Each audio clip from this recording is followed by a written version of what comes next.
आज आम कुआड़े जाऊँ पुणी मु स्कूटी चलैकी टे भाविले आपण ये बोर्डटा देखिए भावुं कि आम बाणपुर भगवती जाऊँ ना ना आम जाऊँ साड़िया डैम। नमस्कार मोर गोटे नुआ वीडियो को स्वागत करुचे। तो आम जो रास्ते जाऊँ रास्तार केवल जंगल ही थिला माने से कौ गाँ तो मोर ठीक से मन पड़नी से जहाँ भी 5 किलोमीटर केवल रास्ता रास्ता केवल जंगल ही जंगल। तो आम भाई माने डैम पाखे कहीं लोक ही नथिबे तो जिते देखीलु एत गाड़ी मोटर थुआई तो टिके माने खुशी मिलता। तापर डैम रो सौंदर्य आपण थर निश्चिंत गले ही जापर माने पूरा माने डरटा पूरा छाड़गला।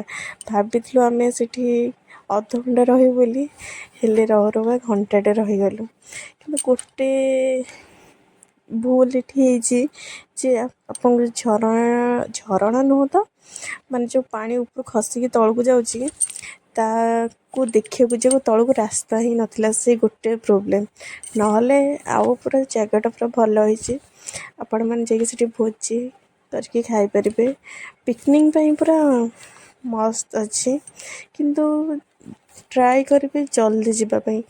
आम गोटे भूल करूँ आम 2टा कि 2:30 सुधा घर बाहर तो आमको टे माने लेट्रे जाकि पहुँचलु से तो सेटा गोटे भूल थिला बेसी टाइम आम रही पार्लुनी। तापर पाखरे मंदिर भी अच्छे माँकर तो लोक मैंने भी भोजी करके खाऊले बस आम अल्प टाइम रहीकि ही पलि आसलु कहीं जंगल रास्ता हाथी हंगा भी बाहर तो आसलु आम जल्दी से भाविलु जिते जल्दी आसबू से भल आमपाई। मो वीडियो जब आपको भल लगुच आप लाइक करेंगे कमेंट करेंगे और शेयर करेंगे। रोची जय जगन्नाथ।